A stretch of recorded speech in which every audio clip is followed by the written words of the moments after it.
Hey there everybody, it's Kathy Hamrick again with Country Road Stampers. I have something quick today. My mother's 89th birthday is tomorrow, and so I've got it narrowed down to 2 cards to make for her birthday, and the one I'm making, I decided there was a little step on there you needed to see how to do. So let me show you. Here is the card that I'm making for her with the little frog, and you can see this little frog kind of wobbles. He's on something that Stampin' Up! Doesn't carry, and I am going to show you that even though we don't carry it. It's just a cool little embellishment that you can add on the front of the card. And then I'm going to show you how to make this easy to stamp and punch this cake. I love this cake, but if you don't know how to do it, it can be labor intensive. So let me get right to it. I've done most of this ahead of time, so it would save time. So I'm going to do my Make-A-Wish, which is from Life is Grand. I love this huge font. It just makes such pretty front for a card or an inside, whatever. And it's what is called like a shadow stamping. So I am choosing to use my Stamparatus so that I don't have to ink it up real heavy, and I can get some good images, and if it doesn't work the first time, I'm good. Let me just touch that just a little bit more. I used a real light touch at first. So it has a shadow image to it, as you can see. So I like to start with my ink light so I don't get too much ink on it and get it all layered up, and then I don't like what I've got. Alright, so I've got my Make-A-Wish, and I know now we're working upside down. Maybe I should work so at least looking from the side. I have the little frog from Hoppy Together, only this is the one that was on the bike, and I cut him off of the, I guess it would be a unicycle, and I cut him off of the unicycle because he's making a wish, and he's excited because he's making a wish, so he is kind of jumping.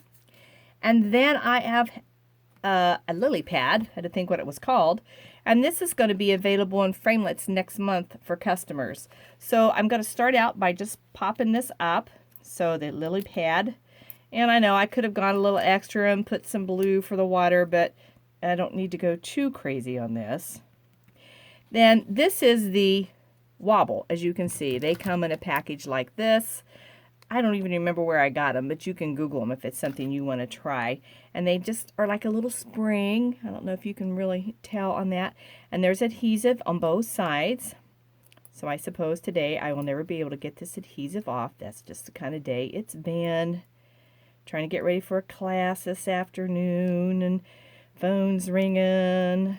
Okay, there's that much done. So we're going to stick this right down here on the lily pad, because we're going to stick our frog right on top.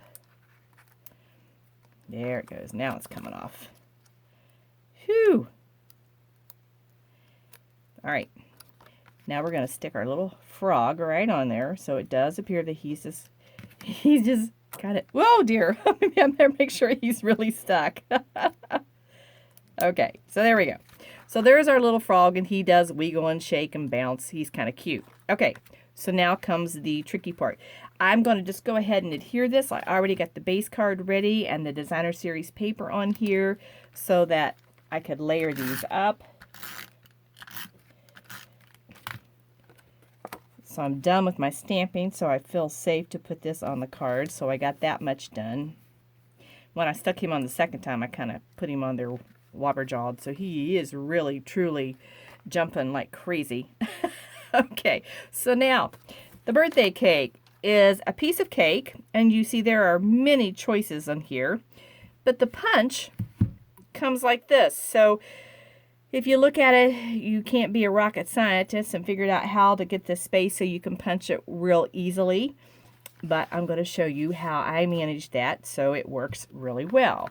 So I'm going to pick, can't see with the glare on the lights, I'm going to pick the same cake that I used right here. So it's kind of got the dots, because I was thinking it kind of mimicked the look of frog skin with the little dots on it.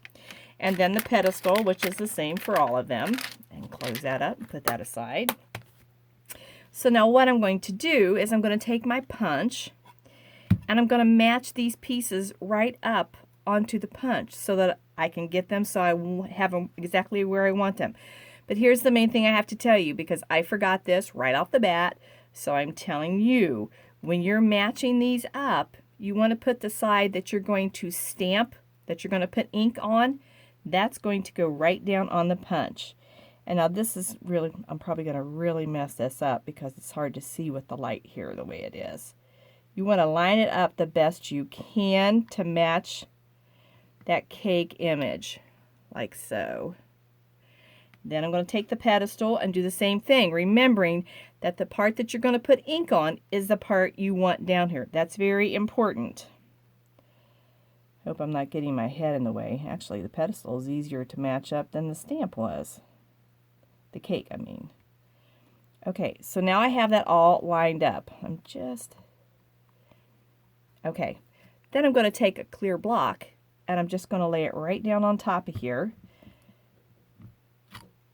And there's my stamp all ready to use.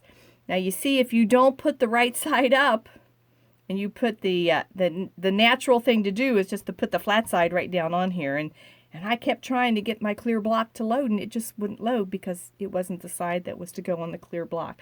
So just remember that very important little tip. And of course, I brought the wrong ink over here. Nonetheless, I'm going to go ahead and stamp it so you can see that it does work. So I'm going to use the same color that I used on the Make-A-Wish. And I want to stamp this kind of low so I have room to get my punch up in there. So how about that? Ready place to go punch. Now I just need to line up my punch. And I mean, I love that. It's so easy to do. So unbelievably easy. So now there's my cake all punched out, easy to do. I can go ahead and quickly color that. Now this will all smear if I get near the edge because I used one of our classic inks instead of Memento. So I'm going to try not to get that up against there if I can and just lightly color it. So I'll come back later and finish that up more. So it's just going to be very easy. I'll use my regular markers later to finish that off. And then on my original cake, I used 2 different colors on the cake because I figured everything with the frogs was 2 different colors. You know, you have the different shades of green for him. I used all kinds of shades of greens and yellows on the card. And this is one of those kind of happy, cheery cards. And I figured 89, you need a happy, cheery celebration for a card. Okay, then let's add some of the little yellow dots. Again, mimicking the look of the frog. Okay, and then I'm going to add the darker green. What I used was actually Old Olive and Granny Apple Green, because the Granny Apple Green is really a bright froggy green. We should call it froggy green instead of Granny Apple Green. Oop, it just went over one of the yellow spots. Okay. I'm not really going extremely efficient on this. I just want to get it done so you can see that. Okay, so there's my cake. Now I'm just going to pop it up on some dimensionals. And I like to put the cake on first, and then I can just slide the pedestal right up underneath it anywhere I want it so it fits. So let's put him right like so, because he's pretty excited about his little birthday cake. Now I'm going to use mini dimensionals on this one, so they'll hide better. I used the regular dimensionals on the cake. I could use the strips. I could if I remembered to bring them over here, but since I did not, we're using mini dimensionals. Just keeping it real here. Okay, maybe I should put it right side up. That will work so much nicer if we do that. There we go. He's sitting right on that cake. Looks like I got my cake just a bit crooked. Now the reason he's jumping, well, you haven't seen the reason he's jumping yet. So I'm going to put that little reason out there for you real quick. And I'm just going to put 3 little dots, very small dots of glue. So you should know what's coming next. If he's happy and excited, it's because on his birthday cake, there are little flies above the cake. This is the only time we would want flies hovering near a birthday cake, is when it's for a frog. And he's excited because there are these frogs. So there we go. Easy tip on how to do that. Give it a try. Hope you enjoyed this. See you next time. Bye now.